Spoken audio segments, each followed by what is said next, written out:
कड़ी मेहनत का कोई विकल्प नहीं होता और सफलता का कोई मोल नहीं होता। उसे पाने के लिए बहुत कुछ खोना भी पड़ता है। नमस्कार दोस्तों, मैं हूँ ज्योति सिंह और आज हम आगे वाले चैप्टर को पढ़ते हैं। ठीक है, कल 90 तक हमने पढ़ लिया था, 90 तक क्वेश्चन देख लिया था। अब आगे चलते हैं। भारतीय संविधान ने प्रारंभ में कितनी अवधि के लिए सभी सरकारी उद्देश्यों हेतु अंग्रेजी भाषा के उपयोग की अनुमति प्रदान की थी? तो 15 वर्ष के लिए। ठीक है, 15 वर्ष के लिए अनुमति प्रदान की थी। पंचायती राज पर अशोक मेहता समिति प्रतिवेदन 1977 की प्रमुख सिफारिशों के संदर्भ में निम्नलिखित कथनों में से कौन सा सही है? पंचायत राज की 3 स्तरीय व्यवस्था के स्थान पर द्विस्तरीय व्यवस्था होनी चाहिए। ये वाली सही है।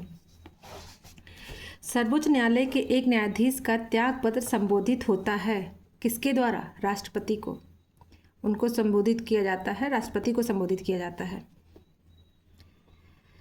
भारत के उपराष्ट्रपति का निर्वाचन, जिससे सर्वोच्च न्यायालय द्वारा शून्य घोषित किया गया है, के संदर्भ में निम्न में से कौन सा कथन सही है?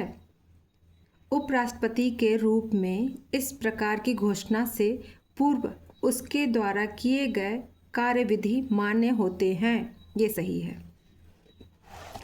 निम्नलिखित कथनों में से ग्राम सभा के संबंध में कौन सा सत्य नहीं है? इसकी शक्तियों का निर्धारण केंद्रीय सरकार के द्वारा होता है। कौन सा कथन सत्य नहीं है? तो इसकी शक्तियों का निर्धारण केंद्रीय सरकार के द्वारा होता है, यही तो गलत है। निम्न में से कौन निर्धनता के प्रकार हैं? सापेक्ष निर्धनता और पूर्ण निर्धनता, ये 2 ही निर्धनता के प्रकार हैं। आर्थिक विकास में मानव संसाधन का योगदान के संदर्भ में निम्नलिखित कथनों में से कौन सा सही है? पहला और दूसरा दोनों ही सही है। आर्थिक विकास का जनसंख्या वृद्धि पर प्रभाव, जनसंख्या वृद्धि का आर्थिक विकास पर प्रभाव, दोनों ही सही हैं। अच्छा, संघीय बजट 2023-24 के योजनाओं के अनुसार आवंटन के संदर्भ में निम्न कथनों में से कौन सा कथन सही है? तो इनमें दोनों ही सही नहीं है। पिछले वर्ष की तुलना में मनरेगा हेतु आवंटन में सर्वाधिक प्रतिशत कटौती दर्ज की गई है, ये भी गलत है। पिछले वर्ष की तुलना में जल जीवन मिशन हेतु आवंटन में सर्वाधिक प्रतिशत वृद्धि दर्ज की गई है, ये भी गलत है। केंद्रीय बजट 2023 में वित्तीय क्षेत्र में राजकोषीय प्रबंधन के लिए कौन सा वाक्य सही है? तो GSDP का 3.5% राजकोषीय घाटे की राज्यों को अनुमति, ये सही है। सेवाओं के बारे में आर्थिक सर्वेक्षण 2023 में निम्नलिखित कथनों में से कौन सा कथन सही नहीं है? फैशन, ग्रोसरी और जनरल मर्चेंडाइज 2030 तक भारतीय ई-कॉमर्स बाजार के लगभग 2/3 हिस्से में अपना स्थान रखेंगे, ये कथन सही नहीं है। मानव विकास रिपोर्ट 2021-22 के संदर्भ में निम्नलिखित में से कौन सा कथन सत्य है?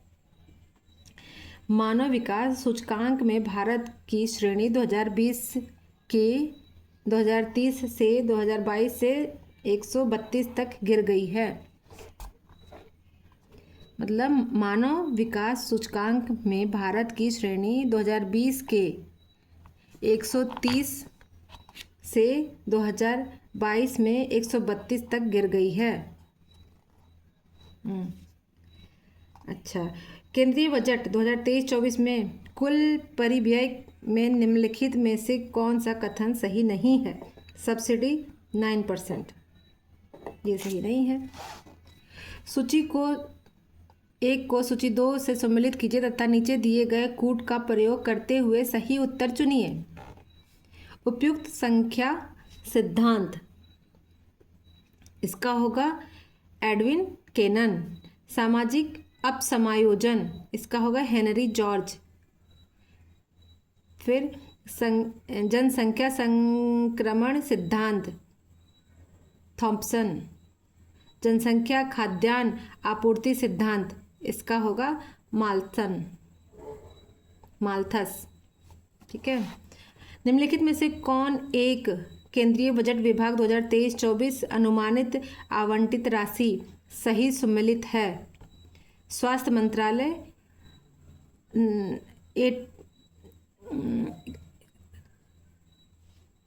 89,155 करोड़। निम्नलिखित में से कौन आर्थिक क्रिया नहीं है? स्वैच्छिक समाज सेवा।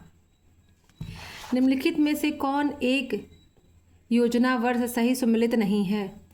श्यामा प्रसाद मुखर्जी रूर्बन मिशन 2015, ये सही नहीं है।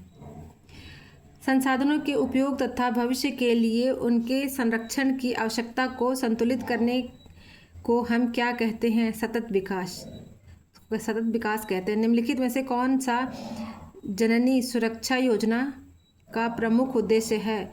मातृ मृत्यु दर तथा नवजात मृत्यु दर में कमी।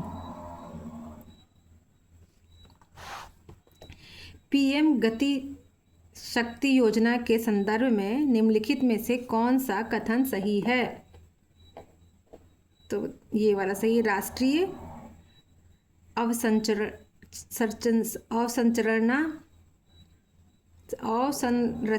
पाइप लाइन 7 इंजनों से संबंधित परियोजनाओं को पीएम गति शक्ति ढांचे के साथ जोड़ा जाएगा। ये बस सही है। मध्याह्न भोजन योजना को पीएम पोषण योजना से किस वर्ष प्रमाणित किया गया? 2021 में। केंद्रीय बजट 2023-24 के अनुसार अंतर्राष्ट्रीय अवसरों के लिए युवाओं को कौशल प्रदान करने हेतु विभिन्न राज्यों में कितने कौशल भारत अंतर्राष्ट्रीय केंद्र स्थापित किए जाएंगे? 30। भारत में जनसंख्या स्थायित्व का लक्ष्य किस वर्ष तक निर्धारित किया जाएगा? जनसंख्या और नगरीकरण का ये क्वेश्चन है, तो ये है 2070 तक। उत्तर प्रदेश विशेष। उत्तर प्रदेश के संदर्भ में निम्नलिखित कथनों पर विचार कीजिए। जौनपुर, गाजीपुर और बलिया जिलों में कौन वन भूमि नहीं है?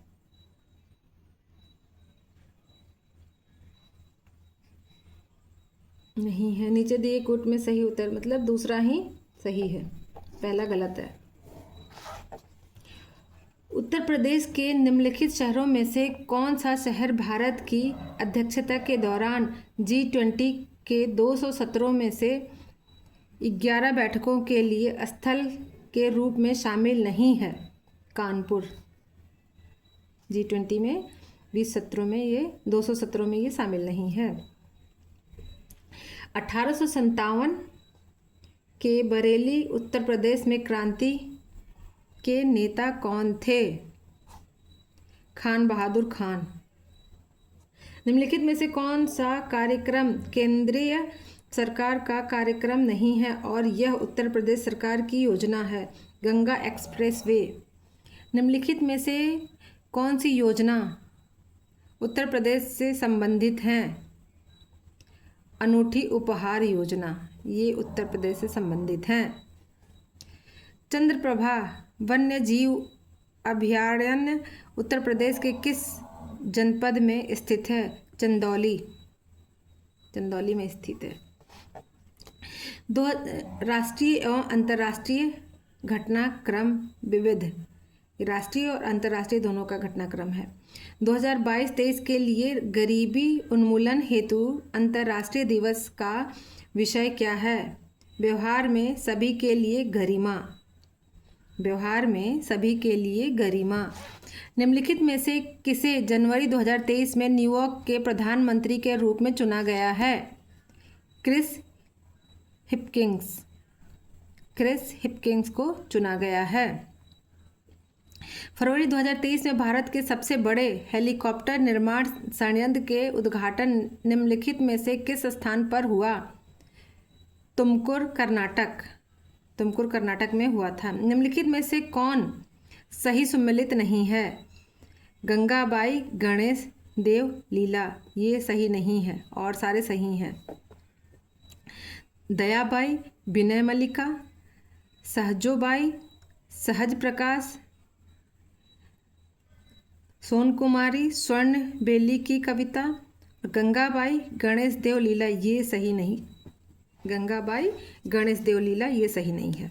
फरवरी 2023 तक उत्तर प्रदेश में अमृत भारत स्टेशन योजना के तहत आधुनिकीकरण के लिए कितने रेलवे स्टेशनों की पहचान की गई है?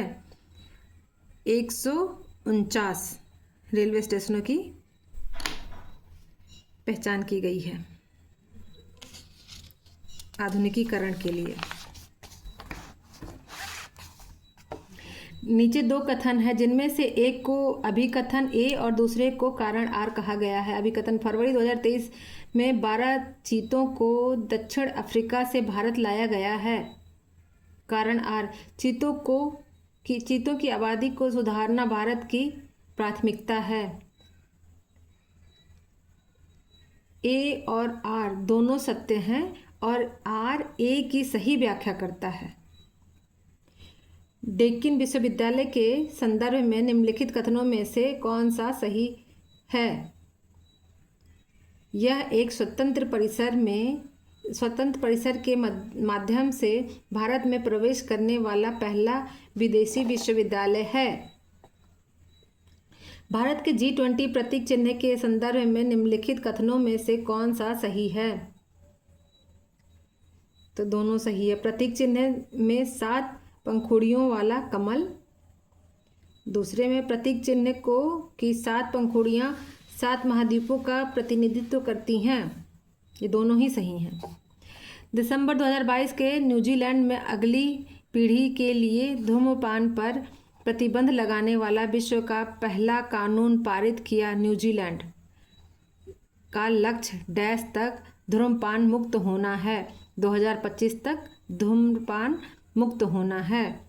जनवरी 2023 में किस एयरलाइन का विमान नेपाल में दुर्घटनाग्रस्त हुआ? यति एयरलाइन। 2022 में विश्व में ग्रीन हाउस गैसों के उत्सर्जन में भारत किस स्थान पर था? 9वें। 25 दिसंबर 2022 को निम्नलिखित में से किस देश द्वारा जनवरी 2005 के बाद जन्मे पुरुषों के लिए 1 वर्ष की सैनिक सेवा अनिवार्य कर दी गई? ताइवान में। 25 दिसंबर 2022 को ये निर्णय लिया गया तालिबान में कि जनवरी 2005 के बाद जितने भी पुरुष जन्मे हैं वो ताइवान में सैनिक सेवा देंगे। साहित्य अकादमी पुरस्कार 2022 प्राप्त करने वाले प्रसिद्ध उपन्यास all the lives we never lived की लेखिका कौन है? अनुराधा रॉय। सूची 1 की सूची 2 से सम्मिलित कीजिए तथा सूचियों के नीचे दिए गए कूट से सही उत्तर का चयन कीजिए। SDG 10 असमानताओं में कमी, SDG 13 जलवायु क्रिया, SDG 14 पानी के नीचे का जीवन, SDG 15 जमीन पर जीवन। निम्नलिखित में से किस सिद्ध दोष के आधार पर फरवरी 2023 में ब्रिटिश प्रधानमंत्री ऋषि सुनक द्वारा अपनी सरकार से वित्त मंत्री नदीम जहावी को हटा दिया गया था? टैक्स स्कैंडल उन्होंने किया था इसलिए उनको हटा दिया गया था। भारतीय जैविक डाटा केंद्र किस राज्य में स्थापित किया जा रहा है? हरियाणा में। भारतीय जैविक डाटा केंद्र निसार उपग्रह निम्नलिखित में से किस संगठनों द्वारा संयुक्त रूप से विकसित किया गया है? इसरो और नासा द्वारा। इसरो और नासा द्वारा किया गया है। पोप बेनेडिक्ट 16वें जिनका हाल ही में निधन हुआ, वे संदर्भ में निम्नलिखित कथनों में से कौन सा सही है? 1 और 2 दोनों सही है। वह जर्मनी के मूल निवासी थे। वह 600 वर्षों में इस्तीफा देने वाले पहले पोप थे। दिसंबर 2022 के सुदर्शन प्रहार सैन्य अभ्यास कहाँ किया गया था? राजस्थान में। फ्रॉम डिपेंडेंस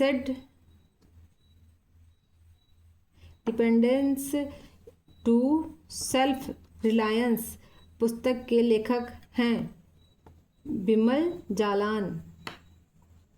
SCO फिल्म महोत्सव 2023 के संदर्भ में निम्नलिखित कथनों में से कौन सा सही है?